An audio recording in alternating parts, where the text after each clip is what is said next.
Self-improvement channels all over the internet are pumping out content telling you that your life sucks. And this can be a really powerful motivator to get you to set goals and make change in your life.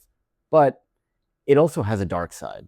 My name is Travis, and I'm a therapist who's passionate about self-development. And today I want to talk to you about why your life probably doesn't suck as much as you think it does. Self-improvement culture is often predicated on this idea that your life currently sucks and the life you're going for will solve your problems. And constantly pointing out what's wrong in your life really takes away from the positive that's currently going on in your life. And yes, it's important to set goals and be motivated and all that good stuff, but just focusing on what's wrong in your life and always looking towards, well, how am I going to fix this problem, and ignoring the positive aspects in your present existence can really put a damper on your mood. Within this cycle of constantly pointing out how bad our life is currently, we eventually start to believe it and we can feel low about ourselves all the time. And this is not the point of self-improvement and self-development. It's not to feel bad about yourself, it's to help you go for the future. And while working towards your goals is excellent and important, feeling good in the present moment and also feeling good once you actually achieve those goals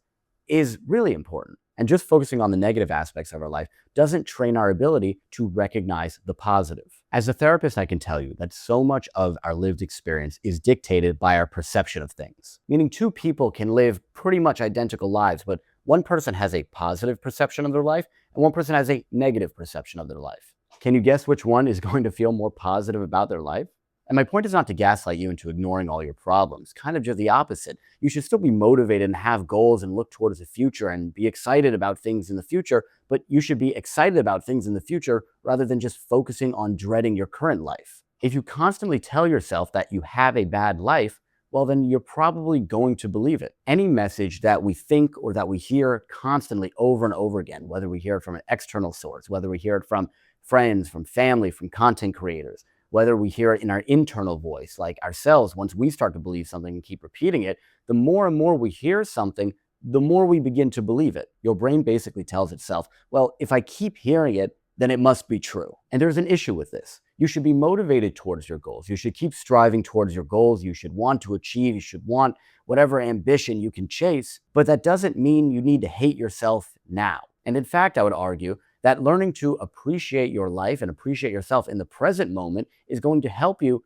appreciate your achievements even more in the future. Because appreciating the present moment is a skill that is built up. It's not like a happening. It's not something that just occurs. This is the stereotypical celebrity who he may seem on the outside like he has everything going on, but in reality, there's a lot of darkness going on in his life and he still doesn't appreciate where he's currently at. But you might say, well, Travis, how do we stay motivated? The only way I know how to stay motivated is from this point of pain of I don't like my life right now and I want to figure out a better way. This is difficult because so many of us are motivated by fear. Pain and fear are some of the biggest motivators because we often react more to negative emotions. Again, it's a skill to train ourselves to react to positive emotions, to chase a goal because it's something that we want rather than fearing the other outcome. Doing something because we believe it's the right thing to do and it's the productive thing to do, rather than being so afraid and anxious and feeling pain for what would happen if we didn't do something. Believing your life sucks is very painful. And this is a trap that a lot of people fall into when they're on their way towards chasing their goals, towards trying to achieve things, is they can only focus on what's going wrong in their life, so they're down on themselves every single day. But what ends up happening is when people actually achieve their goals that they've been setting out for this whole time is they've trained themselves to only focus on negative things, to only focus on what they need to improve in their lives, so that they can't appreciate how far they've actually come. So what else can motivate us? Well, instead of thinking about how painful your life is now, think about how much you want things in the future. And this may be a nuanced point, but working towards goals because you want your life to be even better, well, that can imply that your life is, well, okay now, and you don't have to be so upset about your everyday existence. And I'm not denying that pain and fear and all this stuff can be motivating to a certain extent, but if it overtakes your life, it can really ruin how you live your everyday. So this brings us back to our earlier really important point of how do we be more positive and how do we recognize more positivity in our everyday existence? So there's different techniques you can do to recognize the positivity in your life. The first and probably most important one is back to the brain thing of how you speak to yourself. The general rule of thumb to follow is if you wouldn't speak to a friend like that, don't speak to yourself like that. You wouldn't see a friend every day and constantly tell him, you suck, or your life is horrible, or look at this, what are you doing in life?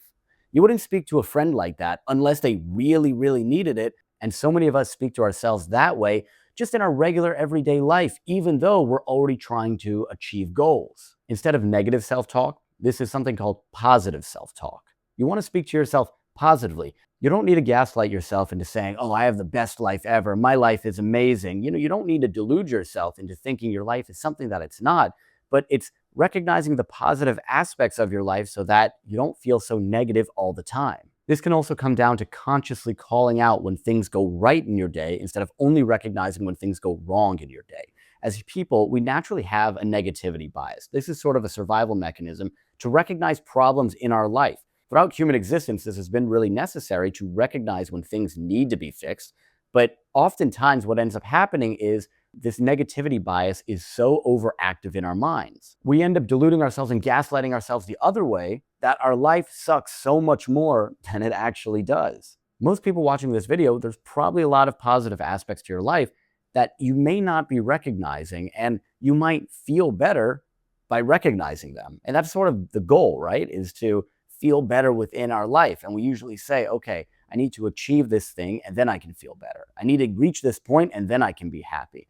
And again, achieve your goals, reach your goals, set goals because this is something that you want, that is the right thing to do, but don't hate yourself along the way in order to achieve that goal. That's kind of defeating the purpose. And this extends outside of yourself. When you're in a social situation, you'll find yourself, one, just becoming much more charismatic and socially attractive if you learn to speak about positive things.